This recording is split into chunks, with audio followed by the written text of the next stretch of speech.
of women all over the world is something different. There are gender-based problems do come in, and for that, if you all gear up and understand each other, I think this problem solution can be really better.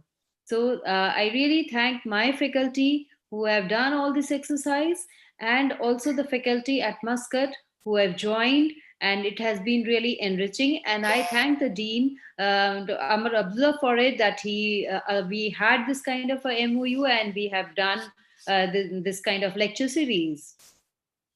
About the topic today, I think there are two difficult propositions here: academic integrity and distance learning.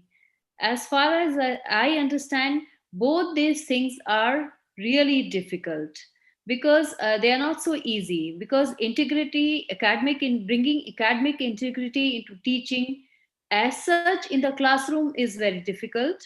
But what to say about the remote? When we are in distance learning mode like we are today, then how to handle integrity, that is a basic question. Because we know that many times when we are teaching in class, when we are taking lectures, students are not so interested. They indulge in some kind of pranks also, and sometimes they also are so non-serious. So how to make them serious in this online mode when we are not seeing them?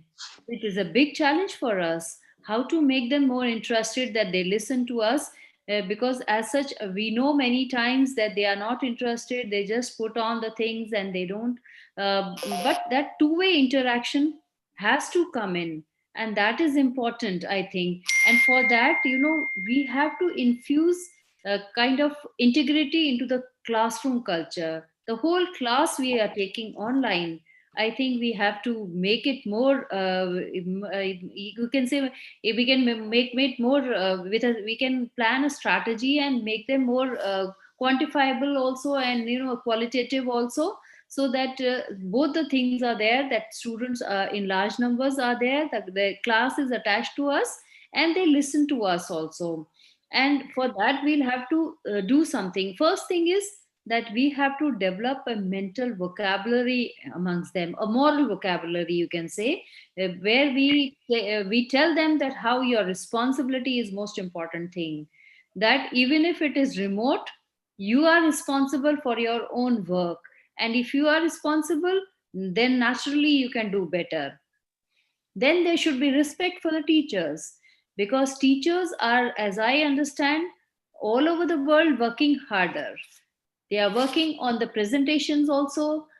So apart from lectures, they are also preparing the presentations, and also showing certain other supplementary tools like videos and all. So teachers are working very hard. So respect for the teachers is important. Fairness should be there, that you understand that you are you are there totally in the lecture, and you are not just whiling away your time, maybe playing or doing something else. And that trust should be there with the teacher, and teacher should have trust in you. And that will be only when the students on their part are also more responsible. Then honestly you take the classes, that at the end of the teachers also, that they are taking the classes very regularly, timely and honestly, and students also listening to them. So this two-way relationship can develop only when we come closer to the students, we talk to them, we understand. And so that is why using these kind of meaningful conversations is important. Just taking class or lecture will not going to serve the purpose. Indulge the students in certain conversation also. Ask them certain relevant and interesting questions, let them answer, and this two-way interaction is going to help, I think. Otherwise it will become very monotonous. So you should use more and more additional tools like video and presentations and all, so that your lecture is more interesting. And also use certain quotations, or you give some examples from the daily lives, so that students are listen to you and they are interested in the class right from the beginning to the end. Because remember, now you are not only teaching the students, but we are entering the homes. Even the parents are also listening to us. They are also seeing, and they and that equal amount of respect will come from the parents also, if we are taking doing our work regularly and doing it in a planned manner.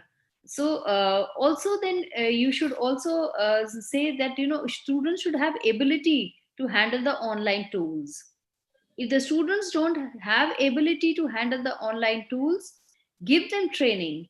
Maybe once it is not enough, give it more of training should be given to them to handle these online tools, so that they are, you know, acquainted with it. And so that is why these are very few things, very simple things, which will make things simpler. And more and more academic integrity will come into online teaching. So, in this distance mode, although we are regular classes, we are, you know, teaching the students in a regular mode, but now we have become kind of a distance learning mode. So, how this switch has occurred suddenly, but how the students are handling it and how we are handling it, you know, this blended thing is going to work only if we are doing in a blended mode. If we are taking student along with us, then I think it will be better. And so, and also when we are taking exams, very lengthy exams, it is going to take a lot of, you know, problems. So give certain questions, quizzes, which reinvigorate them, and, you know, they become very active and alert. And so that is why this whole system is becoming very challenging. But we have to do away with the challenges, because right now we are not seeing end in the view. We maybe COVID-19 will take much more than it what is expected by us. Maybe initially we thought it will get over within few months, maybe to 1 month, 2 months, 3 months, but now it is really taking quite long. And it is the test of the patience of all of us. But be positive and understand that it is our duty to give best to our students, because we are here to deliver to the students, make them confident people. And in this crisis situation, we have to make them confident and also positive. Because as such, I understand many students even have problems at home.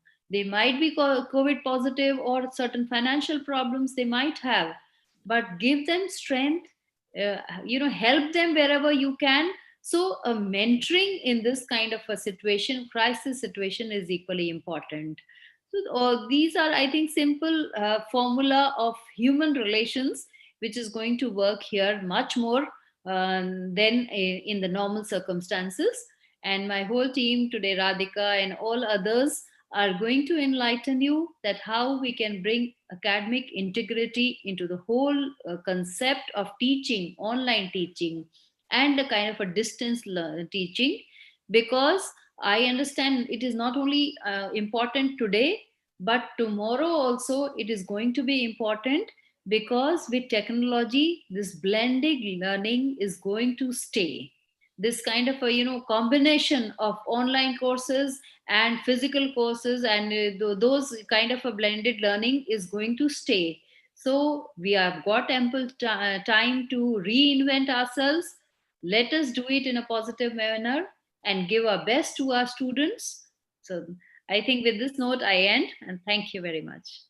Thank you so much, ma'am. You have always been very encouraging and supporting for both, in terms of the faculty as well as the students. And today, I think you have highlighted so many important points in terms of not only the various aspects of academic integrity and how, both faculty and students should equally play a collaborative role in working towards this effort, and also you have been very the empathetic view in terms of how teachers and the institution can play a very important role in terms of mentoring. I think the last four sessions of this international uh, counseling sessions, we have been, making that effort towards that objective of providing that kind of mentorship to both to students as well as to faculties.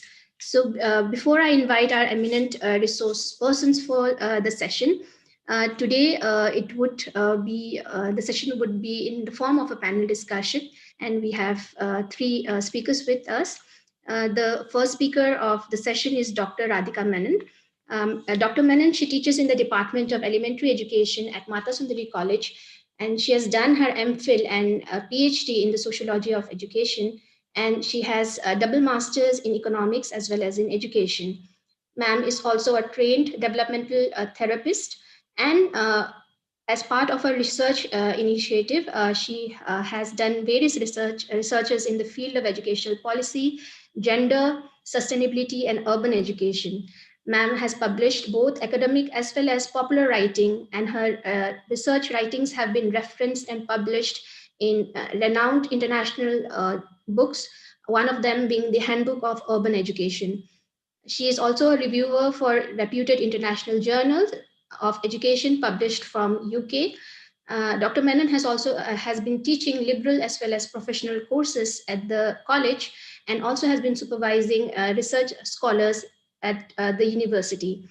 Uh, she has been involved in curriculum design, evaluation, and assessment of for various level, and has been invited as an expert for national level educational bodies such as NCERT, CBSE, and NEPA.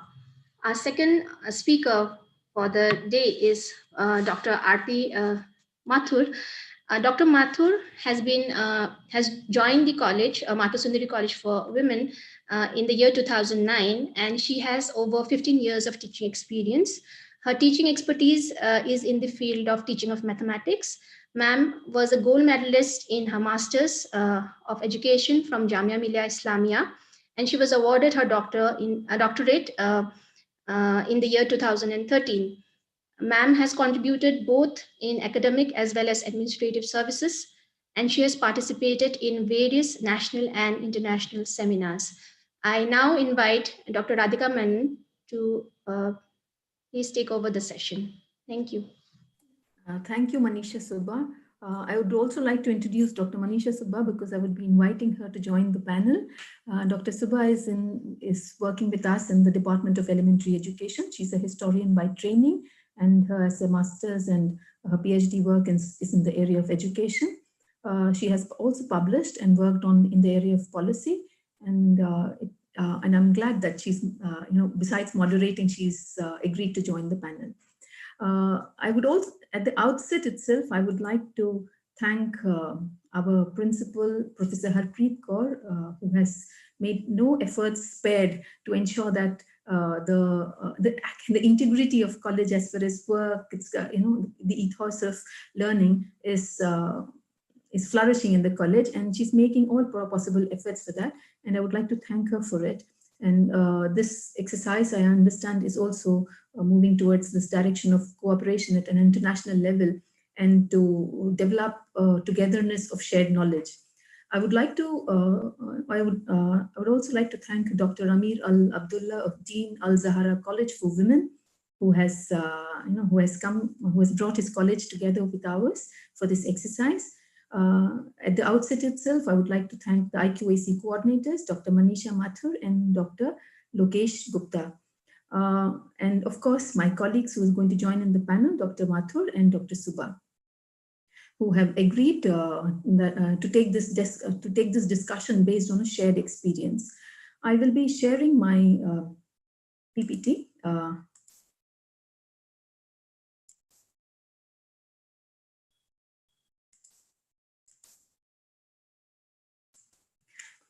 This is we are actually living in very interesting times, and the question of academic integrity and distance learning and assessment methods. When this topic was suggested that we should take this up for discussion, it kind of struck me that we are actually talking of several issues. It is more like you have to talk about integrity, you have to talk about assessments, the appropriateness of the tools, as well as the debates, and most importantly, the relationships amongst all that. And it appeared like a 40-hour course.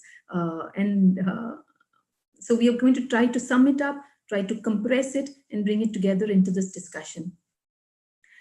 This is a very important topic, considering that internationally there are several journals which are now publishing in the area of looking at various aspects of integrity, various aspects of assessments, and the relationships between them.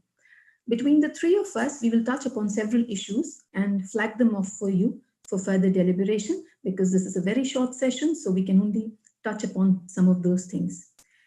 I would like to focus primarily on the immediacy that has been posed by the pandemic, wherein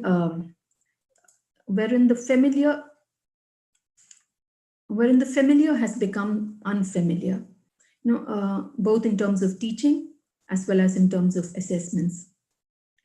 Everything in the institution as well as the larger university spaces where we are interacting, and we are right now in a situation where we are trying to make sense of this dissonance of the familiar becoming unfamiliar, and as well as trying to maintain a sense of normalcy by ensuring that we continue with our process.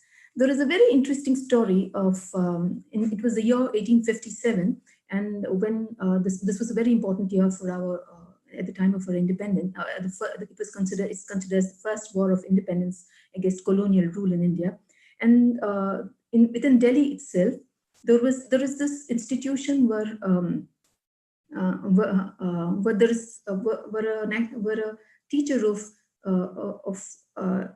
in a madrasa called Zaka-Ullah was teaching. It is very interesting that even when the conflict was going on, he was trying to get his pupils to come every day, learn the lessons, and maintain a sense of routine and rhythm, trying to bring the pupils to a certain kind of a rhythm which they are familiar with, even when things were kind of falling apart. This is a very fascinating story. I mean, I've always been inspired by this story, because it did not mean that Zaka-Ullah was not concerned about what was happening around him, but it is the fact that he had a responsibility towards his pupils and to ensure a certain kind of rhythm that would continue, and that there is a certain kind of learning that would continue for his pupils. So the pandemic has posed something, a problem like that for all of us across the world at a very, very large scale. And what has been familiar has become kind of unfamiliar. And particularly in the area of the class, the teacher, and the medium of examination, fundamental changes happen. If you remember, when examinations before this pandemic era, we were telling students not to bring gadgets into the classroom sometimes. So we're telling them, okay, not to look at a mobile phone while the lecture was on, or a video was being shown, or a film was being discussed, or a text was being discussed. But now the gadget has become both the class, the teacher, and the medium of examination. The gadget itself, but interestingly, this gadget is very unusual, because be it the smartphone or the internet connected laptop or the personal computer, it comes with an entire repository of knowledge that is available at the tap of at the slide of a finger, or at the tap of a button. And this kind of poses new kinds of challenges in terms of what is knowledge, what is what is expected between the teacher and the student, as well as what kind of assessments will we undertake. So these are questions that we just cannot avoid. These are questions where the unfamiliar has become unfamiliar, and we need to operate within that. Immediately after the pandemic, what we do find is that there has been a knee-jerk kind of a reaction in terms of the institutions. The international, because the pandemic came at, kind of the first wave came at a time when students were were kind of heading towards examination. And internationally also, what we do find is that there have been waiver of examinations. Some people try to waive off the examinations. Some people extended the earlier performances, that is the examinations that were held earlier, to the instead of the final examinations that were supposed to take place. Some teachers held or institutions held webcam monitored proctored examinations and tests. There were also online open book examinations. But issues of integrity has been a question that has bothered academics across the world, and it has posed serious ethical issues. And there have been very interesting write-ups on this area. Maybe if we were to share at some other point of time, or maybe later in the discussions, we could do that. In our own university, what we did was we had, I'm sharing some of the experiences because this is important to understand how and where we are heading. In our own university, we had internal assessments in the one, and they were extrapolated, and the students were marked according to that. On the other hand, the students who were making the transitions, and online open book examinations were held. Of course, this was not without challenges. There were several issues, and our colleagues right now, even now, for instance, are dealing with issues of how to ensure the results are out. Also deliberating on elements of integrity, because we did notice that open book examinations, the pressure of open book examinations had to be eased, but the question of integrity is also had to be adjusted. So we are still grappling with these issues. This experience at the same time has also posed because it's a certain new kind of challenges that has come in. We have been also dealing with issues of, say, digital inequality or the technical problems of mass assessments, because Delhi University is a big university, and having an examination at this level was indeed a matter of challenge. But now we are at a new stage. And that stage is wherein, the internal assessments that are going to come now are the outcomes of our online interactions that have taken place. This entire semester, for instance, we have not really quite met our students. And we are trying, and all the exercises that we are undertaking right now are basically, are through the online mode. And so this is a very curious situation that we're in, because in my own university, and we know that in the distance programs that is run, there's been a constant demand that there has to be a direct interaction with students, increasing the interaction with students. So the thing is bringing elements of the regular within the distance mode. So there was a movement towards that, and technology was primarily being used to increase that interaction, which sometimes get lost in the distance mode. Interestingly, what has happened is in the post-pandemic period, those of us who were in the regular mode have actually are moving towards some elements of the distance mode because of the circumstances that we are living in, and we are adopting some of those very technologies, trying to bridge the gap. So we don't know where the world is heading to, and the vaccine doesn't seem to be in sight. So this coming together, this blending of the regular and the distance, and through various tools, has become essential both in the teaching as well as in the assessments part. Now, but of course, it is not without challenge. The conditions are less than ideal, and we really have to make sure that, how do we ensure that the worth of the programs and the courses pursued are ensured through this format, through these online interactions, through these blended learning methods. How we have to also ensure that the time that is invested and for building capacities of the learners is ensured even in these hard times. And most importantly, so that this exercise of learning in these troubled times, we can look upon ourselves with honesty, and our professional commitments with honesty, our professional commitments both as students as well as faculty and teachers and scholars, and how do we ensure that our programs ensure that. So these continue to be challenges.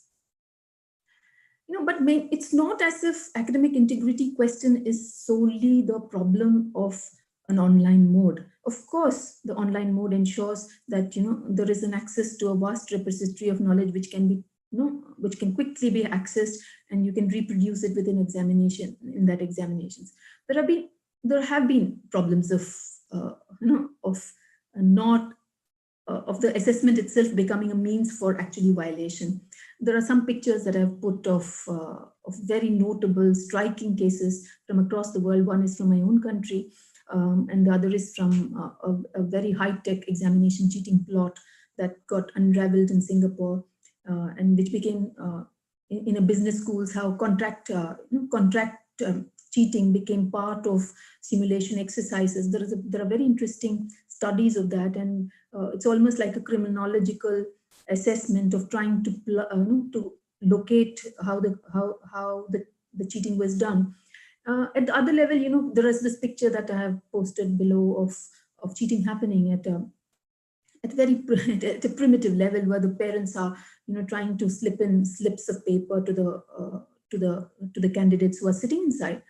It's not as if it is a peculiarly Asian problem. For instance, if you know, the contract cheating is highest in terms of online ordering of essays and ghostwriting, and and getting assignments paid after payment. In 2006, Canada was the highest was the highest on the offender list, and so was United States. So the thing is, across the world, this question, we are all grappling as faculty with this question of, what are we trying to do, and are students trying to devise new ways of cheating? But we need to understand that the problem of cheating also comes in with the idea that we have a contract. It's like our profession involves a contract between a teacher and the pupil. And this idea of cheating needs to be seen with reference to the presence of the third party entrance into it. It could be a gadget, it could be somebody else, or it could be just plagiarism, it could be imposter, it could be, just copying from somebody else, which means that the third party is an anonymous do-gooder, whose work has been stolen. So the thing is, it can be of various kinds. I'm right now only referring to situations that we are familiar with. In research situations, of course, there are issues of plagiarism where things are directly lifted off and without accruing authorship. Power exercises that happens in terms of research ordering. So those issues do exist. But maintaining academic integrity in this online times is, we have to, one, take into account what has happened in the past, and also the new problems that are located. The three pictures here, for instance, are, at various, they are basically time-space, there's a time-space difference between them, and also in terms of, there is a huge difference in terms of the kind of technologies that are mobilized for this purpose. To ensure any kind of to ensure integrity of academic activity, there are multiple stakeholders who have to be involved. For instance, at the national, in my own country, for instance, it's only very recently that that a UGC regulation, our University Grants Commission has brought out a regulation for preventing, to bring in basically for promotion of academic integrity and prevention of plagiarism in higher education. And in fact, even in 2014-15, I was looking and finding that people were still deliberating about what do we do about this large-scale plagiarisms that do exist, not on, at very high levels as well. So the thing is, nationally, of course, there has to be a policy. This picture is just of the Gazette that published the policy, which kind of gives a guideline, it indicates. So there's a national level kind of an understanding has to be there, of course. At the other level, of course, there has to be an institutional policy level understanding, in terms of what policy do we take, and that policy has to be consistent. It has to be empathetic, but it has to be consistent. So institutional policies of integrity has to be there. At the level of the faculty and the teachers, one is the commitment, of course, towards one's own work, the element of modeling and exercising ethical professional resolutions is a very key element of ensuring integrity in our work. And by ethical professional resolutions, I imply also the understanding that what is expected and what is expected in terms of the learning process itself, awareness of that. Not only an awareness, but also having the skills to exercise and devise these methods and design them so that the whole exercise, as I have mentioned earlier, is worth it in terms of time, in terms of capacity building, in terms of the values and skills that young people develop over a period of time. Students, of course, have personal responsibilities, and at the end of the day, it is sometimes not sufficient to say that everybody is cheating, everybody is doing it, so let's do it. Finally, one has to live with oneself, and there are certain personal responsibilities as well. The question is, why does it exist? Why is it such a rampant problem? I could identify, based on my own understanding of some experiences as well as some reading, that there is, of course, both a demand side and a supply side element to this element of cheating. One is the high stakes. There are huge stakes sometimes, and what we do find is those are the examinations where rampant cheating does happen. And we had a terrible case of a very highly educated family actually substituting some other person to take the examination of their son, and who managed to get a very high score in the entrance examination for the engineering college. So when there are high stakes, there seems to be a lot of cheating happening. There are other problems. For instance, absence, not having enough time management skills to complete a task, leading to some quick fixes, stealing something from somebody, just sharing it, and not doing the task oneself. Sometimes what happens is not having enough skills and getting to the next level, because the thing is that there is a spiral effect. You're not equipped for a particular level. One has not built one's own capacities for that level. So you try for quick fixes, and those quick fixes, what it happens is, then it's a spiral kind of an activity, and this spiral leads to constant. There's a so you're basically pursuing the wrong direction at the end of the day. There are also issues of ethical differences in interpretations, and these are things which need to be negotiated. These are things which have to be reasoned, which have to be talked about, and a common understanding has to be, of course, arrived at. We do that all the time, because when there are complex cases, when we do come across situations where we do know that there has been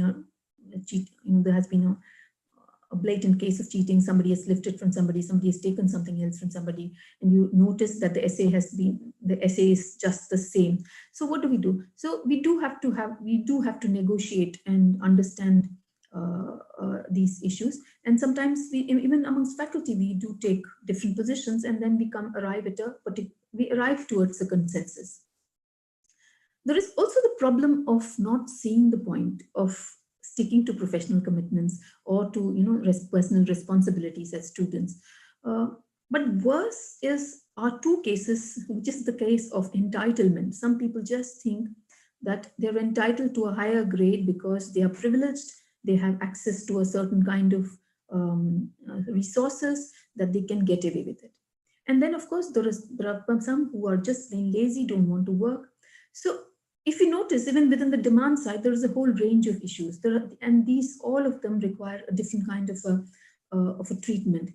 So, before we actually step into the larger questions of, how do we catch, we need to understand and locate what exactly is the problem. And as a sociologist of education, I'm most interested in these elements because that kind of enables us to make our own ethical interpretations and negotiate it with the professional commitments. There is also this major problem of assessments being poorly designed, and the methods that are devised being totally inappropriate. Bad multiple choice questions, for instance. They just don't ask they don't seek to measure what the student is being taught. There are exercises of the whole lesson itself coming in. For instance, a badly designed essay, the purpose is to check the applicational knowledge. But what the question, say, for instance, in an open book examination, if that question is a recall or a knowledge-based question, it kind of completely defeats the purpose. The dissonance between what the method actually offers and what it is being used for can lead to frustrations, and sometimes have noticed that it does lead to suspension of commitments to one's own work. On the supply side, there are very serious issues of contract cheating in commercial firms, ghostwriting happening, and institutional laxities also, wherein temptations you offer temptations by ensuring laxities. So that also kind of encourages this absence and disintegration of integrity. And also, of course, in current times, the abundance of resources that are available at such a great ease has led to a strange situation where what is understood as knowledge and what is understood as as one's relationship with that knowledge, what is the kind of engagement that one has, that kind of comes in the way. And as a result of it, there is a there is a problem of interacting with that abundance of sources. So instead of developing an analytical, evaluative, critical, creative mind, and equipping, basically developing that even among students. And what if it is just a recall-based stuff, if it's just knowledge level, so which is in taxonomical level, for instance, if it's on the lower order thinking skills. So there would be, of course, there are problems that do emerge. In terms of assessments, there are, of course, various types of assessments. I will not go too much into the detail of that, but just to quickly, basically, it must measure what it sets out to measure. And for instance, Phil raises, there is this very interesting toolkit for lecturers. It's used across the world in various places, and it offers some 10-point criteria. And it says that you have to align, design, authenticate. The assessment has to be transparent. It has to be inclusive. Inclusive, that's an important element. That it has to actually include everybody, including people with challenges, people with disability, and people with who may have, say, digitally unequal or whatever. So the thing is, and the veracity of it, the assessment should measure what it it seeks to measure, and it should have an element of feedback within it. He also talks of reliability of the assessment method and the manageability of it. Of course, for instance, one of the biggest problems is, if you give essay type questions and there are around 1,000 students who are enrolled for your course, and you have to submit that within a month, obviously it's going to be difficult. So the thing is that assessment method probably is not appropriate at that point of time. So, and then of course the assessment method has to evaluate. It has to evaluate what it seeks to evaluate.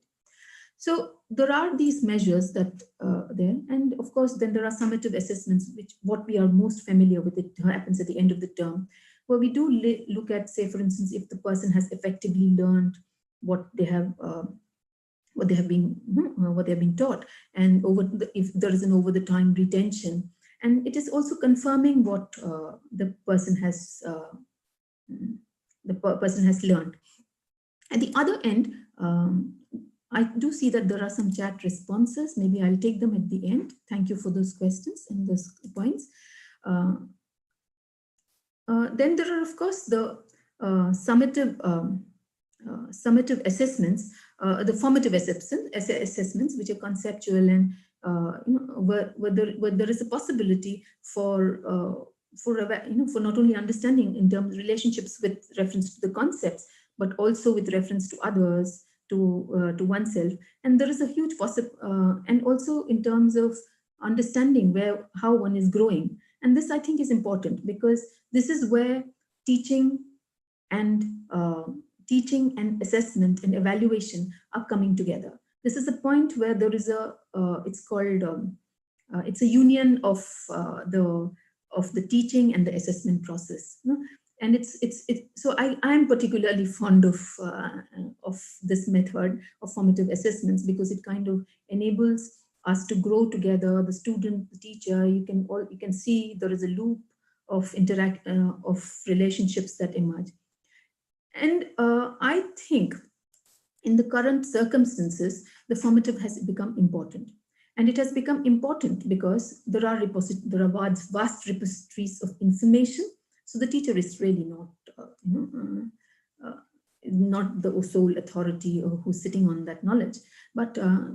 So the formative enables us to see the relationship of the student with that information. The importance of also it has become important in the light of continuous lifelong education.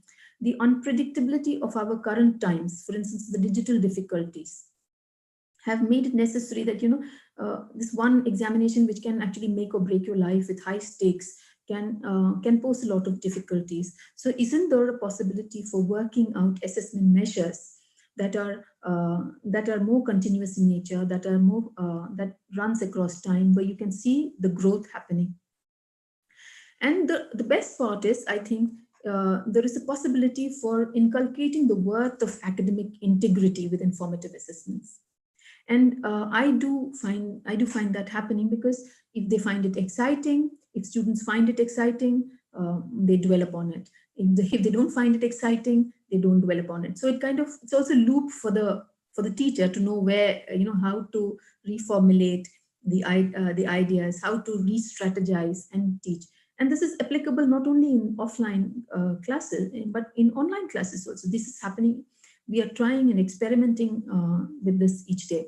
It also is a reference point for evaluating of one's own growth, and which is important, because this thing is academic integrity emerges with the understanding that you are growing.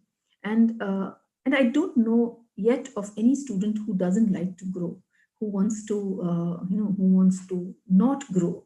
And I think this is an important element of the formative assessments. However, of course, there are challenges, because in terms of number of pupils that you're dealing with, the specifics of the tools of assessments, which my colleague, Dr. Mathur, will be speaking about. And of course, there are issues of visual challenges of excessive screen-based work. I would like to just show you some quick examples of what I have tried out. And, there are these learning management systems that are operating. I tried working with them. I've not been particularly successful with this tool, because I'm still learning how to do that. But what I do find is, for instance, there are these, if you look at this slide, I talked of, for instance, there are assignments. This is the Moodle platform, and the Moodle platform allows some of these issues. So there are assignments, blue button, where, we can speak about the specifics later, the chats, choices, database. For many of these can be actually used to assess as well as teach. So the thing is, the same thing can become a part of both these exercises. At the same time, this is something that I did yesterday. If my students are here, I have to look up the participants list. Maybe I think some of them are here. So this is something that I did yesterday with them, and I keep trying this out. Here, what happened, we were reading something together. And after that, the students actually tried to classify what they have understood from that process. And the thing is, each of them posted their own work within that. And after they had posted their own work, I got the other students to comment upon to respond to what the other has posted. And I was also posting. So the thing is, you will see, say, for instance, my comment is also there, and the comments of some of my students who are there. It's interesting. You look at their comments. The students are actually looking at it with the others' work with reference to their own work. So there is a peer assessment happening, as well as a self-assessment happening. And of course, I'm also interacting with them. This is from my yesterday's classroom. So, and this is an online thing that has happened. So one can try out, one can experiment with it, where there are these assessments which are built in with the teaching patterns. And it, of course, offers a loop. But, which is why I think, this whole idea of academic integrity must start from the premise that, we are learning, and that learning is worth it. It should not be based upon the let's catch hold of them, let's catch them cheating, let's catch them stealing. We are mentors, we are facilitators, we are teachers, and our role of policing is limited to identifying, say, the kind of cheating that happens that I mentioned earlier, where it is based upon entitlement and laziness. But for a lot of others, there is a possibility and promise for actually pushing and facilitating growth. I find it particularly important for the education of women, because of the kind of difficulties that they're faced with, the high stakes that education and absence from it might lead to. I think we have to bring in this element of mentoring and policing. There has to be a nice balance between them. It cannot be just catch you kind of pedagogy. Quickly, I'll just take you through some of the things that we have done in my department. This is none of these are exclusive to me. These are done as part of the program that I'm teaching in, the Bachelor's of Elementary Education, of which two of my colleagues are also teaching in those programs. The kind of assessments that we use when we were working in the classroom included some of these, observation reports, the reflective journals, plans, peer and group work. And there's a lot of others. You can have a look at that. Some of them are marked in orange, and there is a reason for that, because now we have kind of shifted to a sort of distance kind of learning. Interestingly, if you see, we are actually, this was a surprise for me even while I was doing it, that actually many of the things are continuing. We continue to manage to do all of that. Maybe in new circumstances, new situations, it's not in the ideal condition, but we are still finding our ways of working with these assessment methods. And there are some things which are, of course, difficult. Say, for instance, the certain kinds of laboratory-based work, or certain kinds of performances, the human element of interaction and tactile presence. So that, of course, gets missing. But performances are still happening. We do have theatre in education happening, and assessments of theatre in education happening through the online mode. And our colleague, who's a resource person for theatre, is doing that effectively.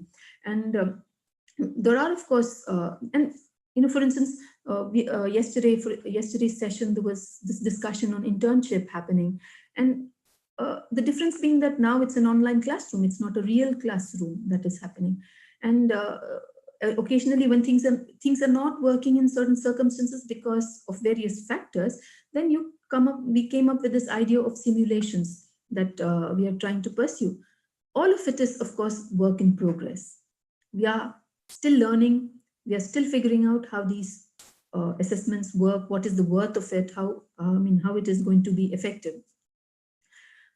The major point that I would like to leave you with is that, assessments and teaching and the question of academic integrity has to be seen as a holistic oneness. It cannot be just a gotcha or a gotcha pedagogy. The thing is, when we look at assessments, we look at it with reference to, finding our own unique spaces, unique selves. And that is an important part of higher education. We are discovering ourselves and learning those abilities, skills, knowledge, and expanding our horizons. And that uniqueness is, identifying that is important. And if we understand that the purpose of learning and assessment is for that, integrity, I think, will come in as a result, and with that recognition. For students, there is just some basic tips for what they must ensure to maintain integrity, which is to be consistent in work, acknowledging own and others' strengths and limitations, scheduling your work effectively, which is time management, and if in doubt, knowing what is expected and acceptable ways to do the assignment, and knowing the minimum conditions that one must fulfill. Be it this is applicable as much in the distance mode, as much in the blended mode, as much in the classroom process. Thank you. I would request Dr. Mathur now to talk about some of the assessment tools that are available. Thank you, Dr. Radhika, for enlightening us about the academic integrity and the assessment. I would be further talking about the assessment and the tools of assessment that we can use. We all were working in the offline mode. We were interacting with the students and the peers. Students were interacting with their peers. Students were interacting with the teachers. But due to this pandemic, we all have come into a situation where we all are disintegrated and we are separated from each other. And we have all moved into this mode of distance learning. But now when we are into this mode of distance learning, along with teaching learning, we also have to talk about assessment. So very well you have discussed about the academic integrity and how assessment go hand in hand.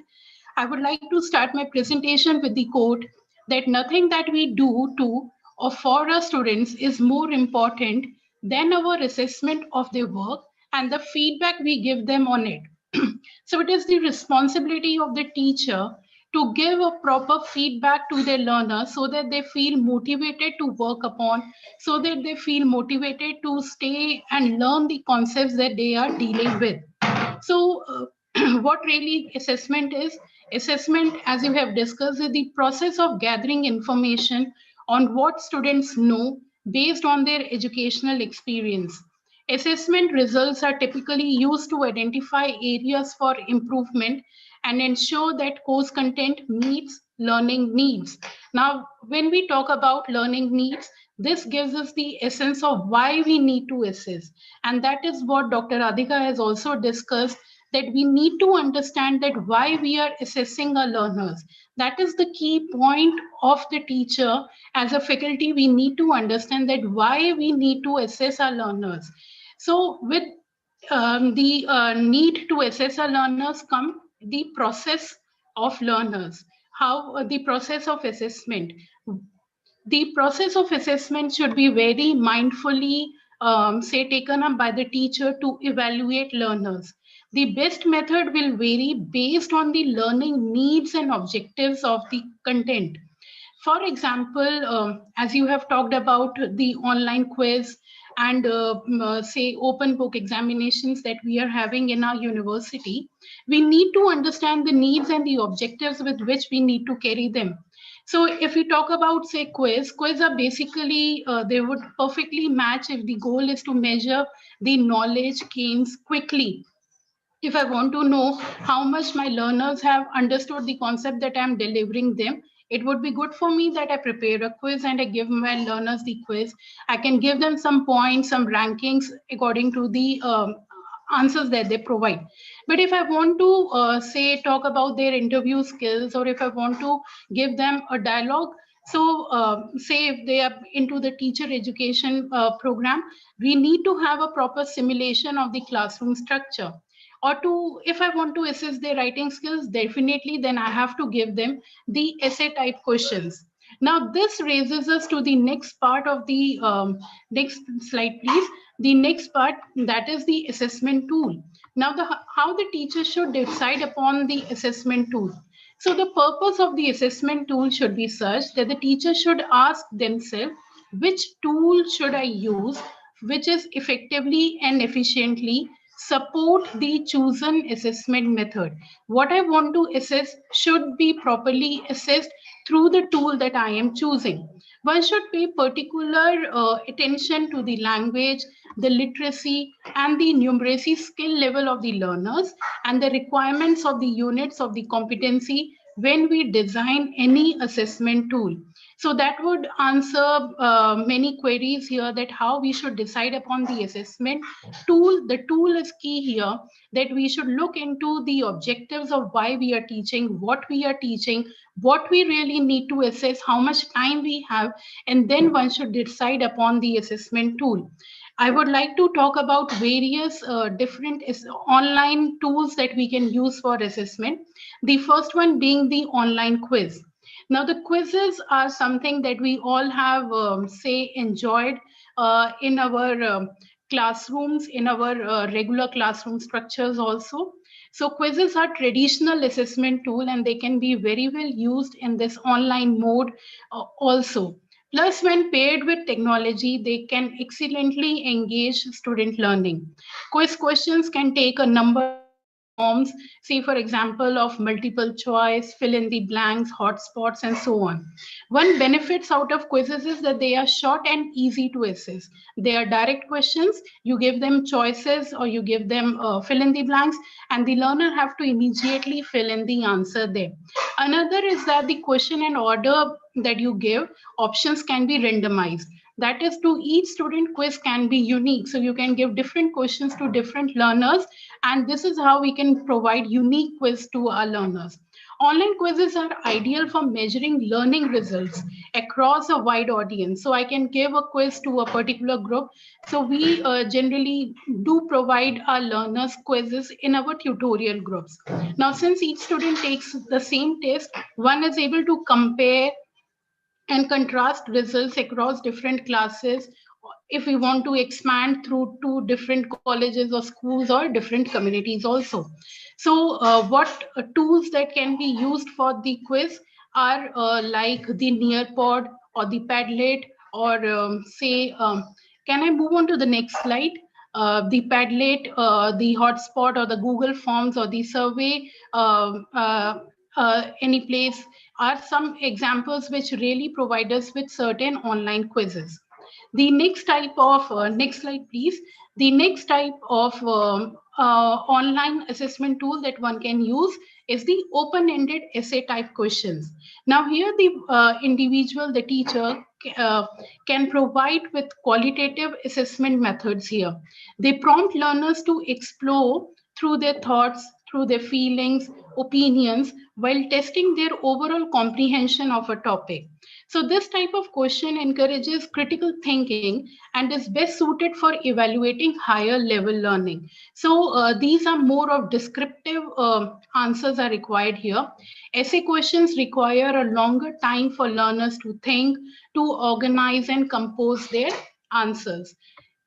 The next type of online tool that one can use is the online surveys. Now, online surveys capture feedback directly from the audience about their learning experience. So the teacher here can directly ask certain questions to measure anything from learning satisfaction to why a student made a particular choice during a lesson. Online surveys are highly engaging for learners because they allow them to share their opinions, make themselves heard, and are quick to complete. One can also have poll questions when we want to quickly grab and focus learners' attention on something important or break the ice during the, say, online interaction. Or one can simply carry it out for, say, mood survey, how you all are feeling right now. Are you understanding what I'm teaching you right now? Or the teacher can give them some rating scale. So that all comes under online surveys. The other online tool that a teacher can use is rubrics. A rubric for assessment, next slide please. A rubric for assessment usually is in the form of a matrix or a grid. It is a tool the teacher can develop and also can enable learners to develop for their peers.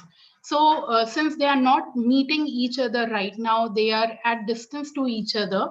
But now we can make rubrics for each other. We can make a say a grid, and we can look into say the social factors, how we are interacting with each other. If you are working in a teamwork, if you are working on a project through distance mode, how we are interacting with each other, what is the contribution of one another, how one is talking to other, how much, say we are working as a jigsaw puzzle, so how one is fitting into the say the larger puzzle as a whole. So it enables the learners to grade students' work against the criteria and standards. Rubrics are sometimes also called the criteria sheets, grading schemes, and scoring guides. Rubrics can be designed for any content domain. The other more interesting thing that we all tend to do, and what Radhika ma'am also showed through her Google Classroom, is about discussion boards, which is shown in the next slide. A discussion board is an online discussion board, is organized around a topic. So asking students here not verbally to express themselves, but they can be given time to contribute to a forum, to contribute to a topic in an excellent way. They gauge their understanding, their interest, or their support in learning. In this activity, students are given critical thinking questions based on a lesson or on a reading. So for example, from my content, the paper of logico mathematics in education, so whatsoever we reading that we have, or simpler say content that since we are not meeting so very we are not meeting each other, and since are there to do most of the self-study right now, besides the classrooms also. But then how, when they are reading something, then we ask them to reflect. We can ask them to review the particular content. We can ask them to review the article that they are reading, and are asked to reflect on that. Their answers are posted on a board. It can be through Google Classroom or through Padlet, is an say software which is available for free. You can use that also. And the peers are also given the chance to respond. This method is used when we want the learners to interact, communicate, and collaborate as a part of the learning process while checking their comprehension of the topic. The other type of, say, the online tool that one can use and which is a bit interesting and they are very freely available over the website are the game type activities. Now, the game type activities turn a series of test questions into a game. So they turn your questions into very attractive, colorful, say games, and they become very attractive. And one never feels that we are answering something or I'm giving a test, but one feels that they are more of, say, activities where one is, say, engaged in some play activity. So, for example, a trivia game might ask learners to answer a certain number of questions within a period of time and award points based on the number of correct answers. Now, these game-based assessments are considered fun and not tests, so they are generally good indicator of true skills and knowledge. Besides, they have also been shown to enhance learning by promoting the development of non-cognitive skills such as discipline, risk-taking, collaboration, and problem-solving. Some examples that one can use with their classrooms are Kahoot, Quizlet, Quizzes, or Padlet. So my final thoughts on, say, when we suddenly moved on to, say, online teaching, when we winded up with the, say, one term, and then we started with the new, new academic year, and this academic year, half of this year has also gone by, and now we are looking into the, say, the third years and the fourth years would be approaching with the final year students would be approaching again for open book examinations. So one needs to look into the positivity of each aspect here. So online assessments are a critical part of e-learning, since we are teaching them online. So definitely we need to assess them online, and that's how assessment is also a critical part of e-learning. It should be undertaken at the same level of care and rigor that we put into creating our learning content. So we try to make our learning more interesting.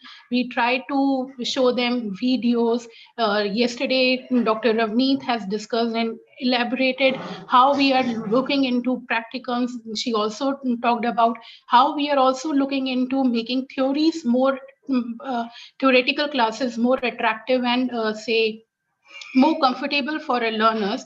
So with the same rigor, we need to look into the concept of assessment also by creating proper learning content.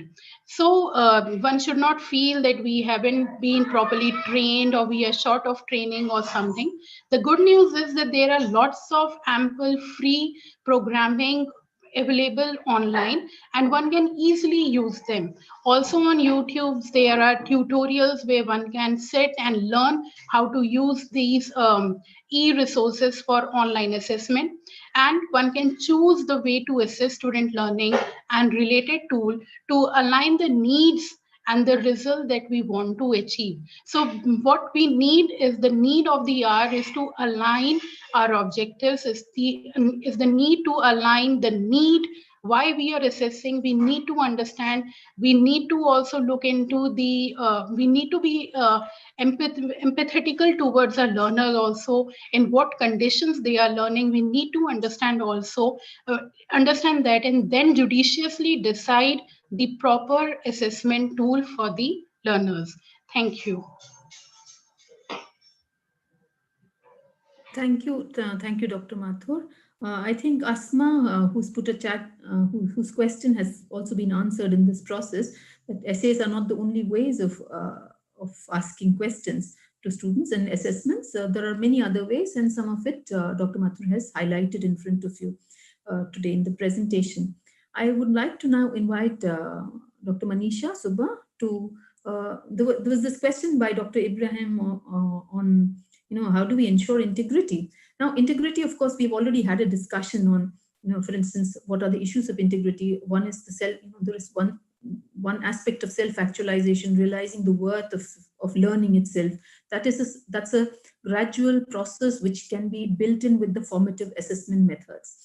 That was what my argument is. But there would be instances when there are cases of entitlement, or when there are cases of laziness, where you just have to police. In which case, there are some tools for also catching. I'm not a fan of catch you pedagogy, but it can nevertheless be. There is a possibility for doing that. And Dr. Manisha Subba will actually be presenting some of those mechanisms for checking plagiarisms. Yeah, this is the second option. Yes, Dr. Subba. Yeah. Thank you, Dr. Radhika.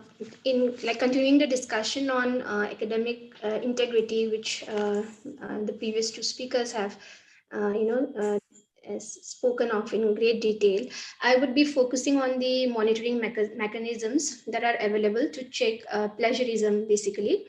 So, as we know, plagiarism is a very important concern that is, affecting the academic world. In our quest for achieving and maintaining the academic rigor and academic excellence in terms of quality work, having put integrity in research, and the research ethics that we talk of, which should be the base of any work that we do. And now with an easy access to online resources and which is so readily available in such a vast amount, and also now with the distance learning or the blended learning that we have been talking, and the practice of online assignments and online exams, the issue of plagiarism continues to be a major challenge in the present times. And it's not a new issue, but we can see its intensity growing. And it concerns both students as well as the faculty. And it affects both the traditional classroom as well as the online or the distance learning environment that we all are practicing at present. So in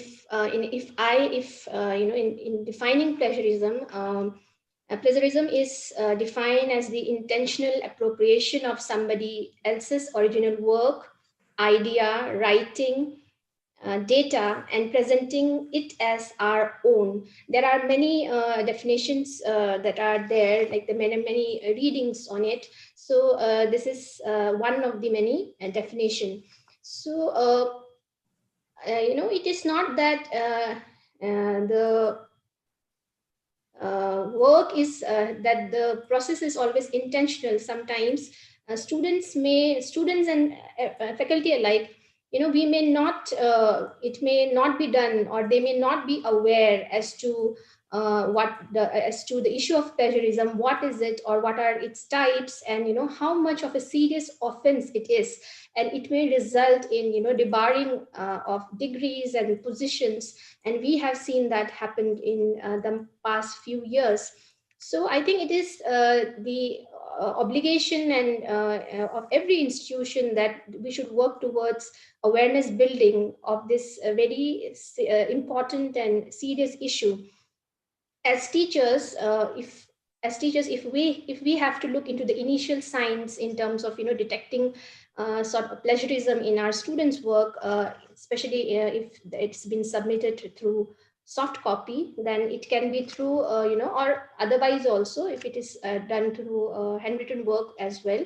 So we can look for changes in expressions, the use of vocabulary, or words which we know that the students usually or regularly do not use it, the change in writing style. If it is if it is submitted through a soft copy, then we can look for more subtle or more noticeable signs. It could be in different fonts, or different style or format of text. There could be distinct hyperlinks that we can see in the text. There could be mixed citations. There could be incomplete references. And sometimes they would be just copy pasting it, there would be some outdated information, or some thing which we have written and we know that it has been deliberately copied. So these are some signs as teachers which we need to be alert of and keep a check on. These are some of the common types of plagiarism, and I would just briefly touch upon it. First is the global, it's termed as the global plagiarism, that is presenting an entire text, an entire work, book or article as your own without acknowledging the source, and that is one type of plagiarism. Second is paraphrasing, that is rephrasing somebody else's idea without citation. Thirdly, could be verbatim or direct plagiarism, that is copying passage from a text without citation. Fourth is mosaic plagiarism, that is combining ideas from different sources without citation. Fifth is accidental or plagiarism, or also called incorrect citation, where you are not giving the complete information from where you have cited your work. And last but not the least is self-plagiarism, that is reusing your own previous work without citation. That also comes under plagiarism and is a very serious offense. Next, we come to some plagiarism monitoring tools that are available online and are said to be free. And these are, I've listed around 12 of them, 12 of such tools. There would be many more, but these are some of the popular ones. Duplicate Checker, CopyLeaks, Paper Rater, Plagiarisma, Plagiarism Checker, Plagium, PlagScan, PlagTracker, Qtex, and Grammarly and CopyScape. So these are some of the common pros and cons that I have tried to, after going through some of these tools that were, I'm sorry for the disturbance. So these are some of the common pros and cons that I have tried to analyze, and it may be common for all the tools, or it could be specific to some tools, but due to paucity of time, I'll be just taking this, just discussing this commonly. So the pros, they are supposed to be free of charge. You can either copy paste, type, or upload your material and get it checked. Different languages, you have the option of putting text in different languages. There are easy guidelines, step-by-step approach, which you can easily follow and do it. They also give you the additional advantage where they proofread and grammar check your article. Some of them, they provide fast results, and you also have the option to check if your own work has been plagiarized by other or not. And they also provide, some of them, they provide detailed reports. In coming to the cons, it is they say it is free, but it's not entirely free. If you want to go for the free subscription, then you would be given certain, you would have some limited facilities only. But to go for more more higher levels of checking, you need to pay, or you need to subscribe, or you need to pay a bit.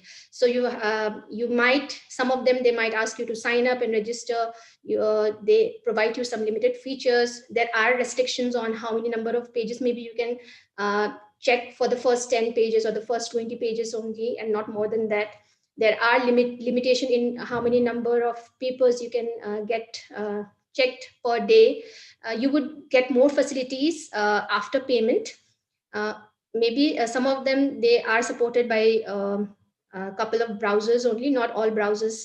You cannot access it through all the browsers. Some are very advanced and not easy to use. They might be slow in speed and in terms of giving you report. And if you have checked your article once, and if you want to recheck it again, you may have to, again, for the second time, you may have to do it multiple times. They do not keep the record, like after 24 hours your record gets removed. And the very important thing, or whatever you upload, it is stored in their database, and so that is also a very important issue. So So coming to I'll speak of the more advanced tools, and I'll speak on Urkund specifically. This is something that most of the universities in India use it.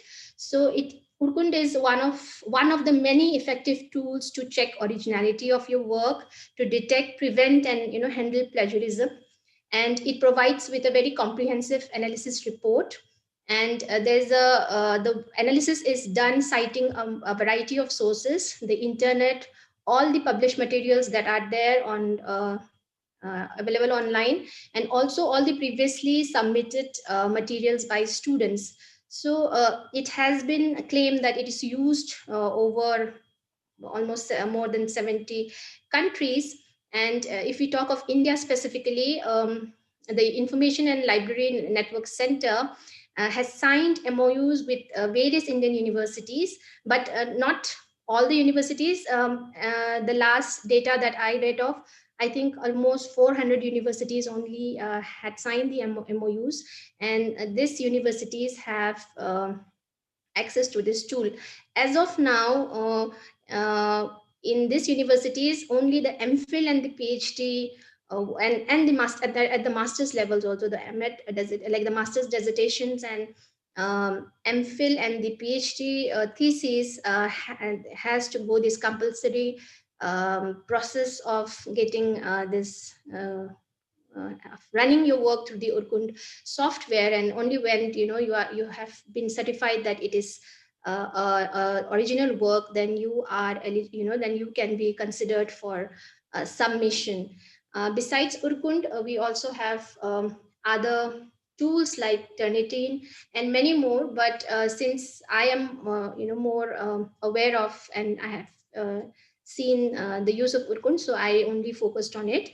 But the thing is, this is only at the university level, but it's not that all the colleges and all the teachers and all the faculties have access to it. So it is still, if we think in terms of the present practice, I think the use is still limited, and there is a need to expand the access, and so that teachers and students alike, we have access to these tools, so that the objective of quality research and integrity in terms of our research and our work can be achieved.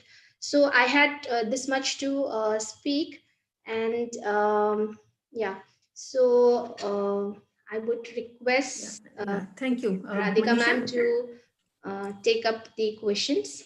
Yeah. And yeah, so maybe I can read out some. Thank you, Manisha, for that. I think between some of the questions that have come in the chat box, we have already addressed them. But just to quickly take us through it, Gauri has asked about the question of personal responsibility in terms of morality. That's a very big area indeed. Yes. For instance, to develop the moral fiber and the moral core, it requires a certain kind of a reasoning and understanding that has to emerge. And the process of teaching and the assessment cannot be separate from that. That could become the platform for developing a moral fiber of professional relationships, or to oneself as well as to one's knowledge and engagement with knowledge. In terms of practical observations and difficulties of gestures happening online, yes, of course, there are some things which are not possible, but we do know that, for instance, when we do the observation of what our students are teaching in the elementary classrooms, we do find that students are doing, their young children are doing a lot of things on screen, which are similar and sometimes, of course, very, very different from what they would do in a classroom situation. But so one can observe their interest, their disinterest, their distractions, the social backgrounds and difficulties that they might have. All of it, we are seeing it on even on screen. So, of course, the nature of it is very, very different from the classroom-based interaction. But since we have to do it in this current format, in the current circumstances, we are managing to observe some of these issues. Yahya, I hope I'm pronouncing your name right. Can online examination methods can it be limited? Cheating, yes, cheating can be limited in terms of how you design the assessments, and Dr. Mathur has already spoken about that. You can catch, plagiarisms through some of these tools that are there. So it is possible to do that. Harinder ma'am, you were asking about juxtaposing the system from the new system of assessments and within the present pedagogical issues. These are challenging issues. One is still grappling with it, but there are assessment methods and tools which one will have to creatively engage with. No, there are new ways of using them, and we have to figure those things out. And my proposition was that one must use this as an integral part of the teaching process, and not only teaching process of the content, but also issues of academic integrity, the joy for learning, the excitement of learning something fresh and new, and also growing, and also empowering oneself. All this can be integrated, and there is a possibility for doing that, but we really need to think a lot in these directions. Chanpreet, yes, Chanpreet, and there was one more question about how to avoid distractions in online teaching and online lectures. For the teachers, of course, we were discussing about various methods that can be used. Dr. Mathur also presented a whole range of things that, some exciting things that can happen on screen, which can keep attention. But other than that, if one associates the worth of learning, that can become an engaging point. Of course, there are difficulties, concentrating for long hours on, there are these issues are there, but I'm sure we will work these methods out.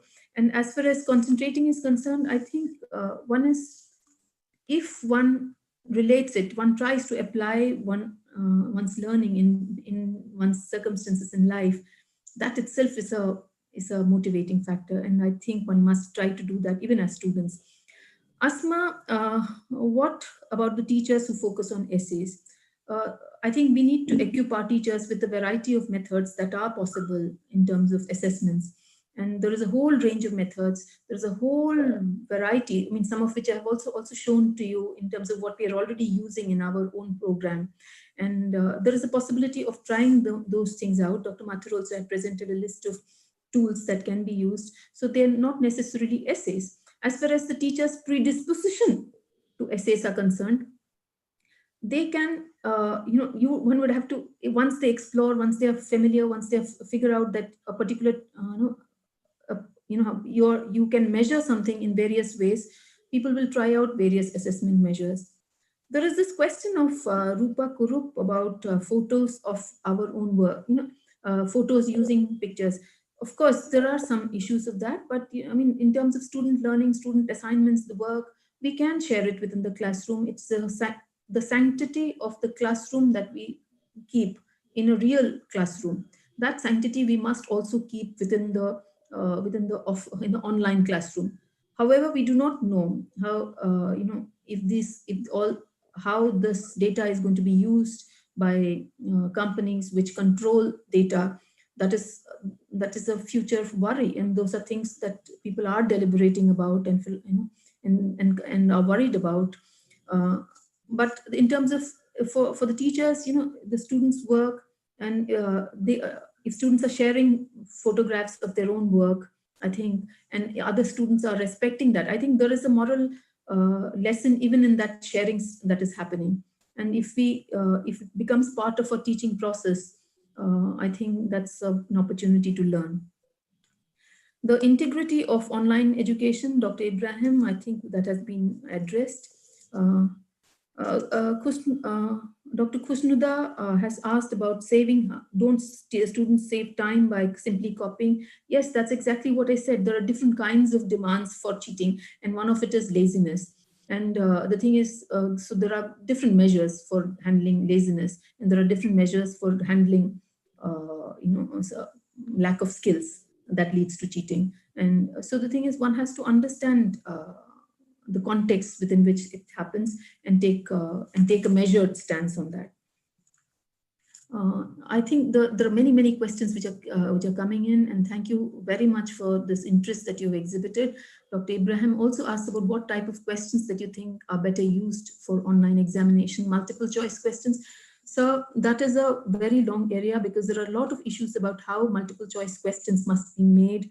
What are the things that they can measure? What are its possibilities? There are limitations to what a multiple choice questions do. So the context within which how you will use it, we will have to discuss that.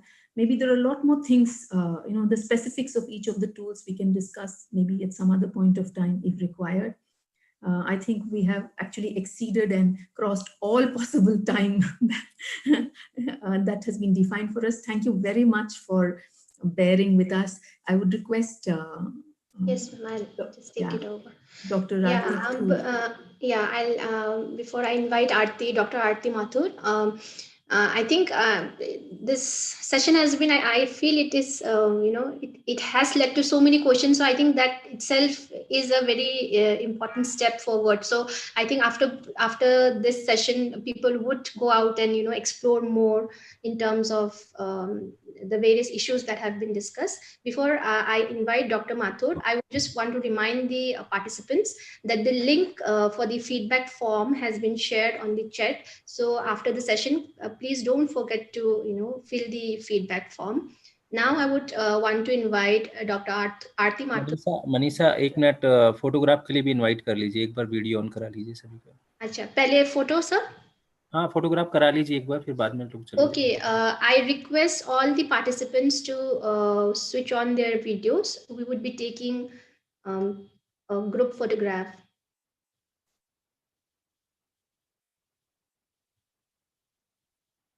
Priyanka Gurpreet click कर लेना photographs.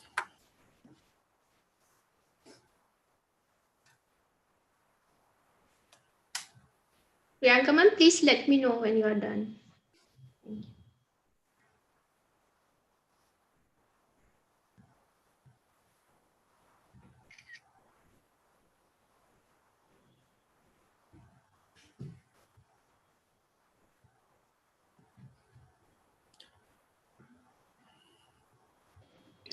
Done, Manisha, done.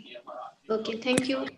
I would now like to invite Aarti ma'am, Dr. Aarti Mathur, to give the vote of thanks. Aarti ma'am. A very good evening to all of you once again. It gives me an immense pleasure to deliver this vote of thanks. We are very grateful to our principal, ma'am, Professor Harpreet Kaur, for her words of encouragement, for her guidance, which has always motivated us. And I thank her for her support, vision, and commitment. Thank you very much, ma'am. I express my heartfelt thanks to Dr. Amir Abdullah, Dean Al Zahara College for Women, Muscat, for collaborating with us and giving us this platform, this opportunity to share our experiences. I thank the panelists for the day, Dr. Radhika Menon, Dr. Manisha Subha, for enlightening us with their views. My heartfelt thanks to Dr. Lokesh Gupta, the coordinator of the IQAC team, and also Dr. Manisha Mathur, the program coordinator from Mata Sundari College, for their constant support and guidance. I owe my special gratitude and thanks to the technical team of the college, Ms. Sangeeta, Ms. Priyanka, Ms. Megha, Ms. Gurpreet, and Ms. Kamna for constantly working behind the scenes and making each and every event successful. Last but not the least, my heartfelt thanks to all the faculty members and students of Al Zahara College for Women, Muscat, and Mata Sundari College, University of Delhi. Once again, I thank you all for your attention. Thank you. Thank you, Aarti.